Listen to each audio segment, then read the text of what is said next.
Hi hello friends, welcome to Sankalp vlogs. ఈరోజు మనం ఒక ఓల్డెస్ట్ టెంపుల్కి వచ్చాం. ఇది మన మైసూర్లో మండ్య డిస్టిక్లో ఉంది, రంగనాథ స్వామి టెంపుల్.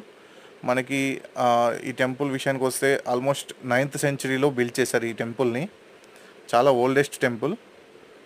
మన వైష్ణవాస్కి సౌత్ ఇండియాలో పంచరంగ క్షేత్రంలో ఇది ఒక టెంపుల్ మంది.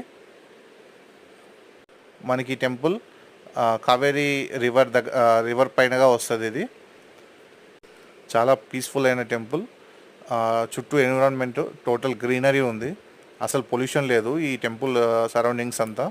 మనకి ఇక్కడ ఫోర్ట్ కూడా ఉంది ఈ టెంపుల్కి ఒక 1 kilometre near by. Night view చాలా బాగుంటుంది, టెలిస్కోప్ ఉంటుంది అక్కడ లాంగ్ది, చాలా ఓల్డ్. ఒకసారి తప్పకుండా విజిట్ చేయండి. మన హిందూస్ ఖచ్చితంగా విజిట్ చేయాల్సిన టెంపుల్ ఇది.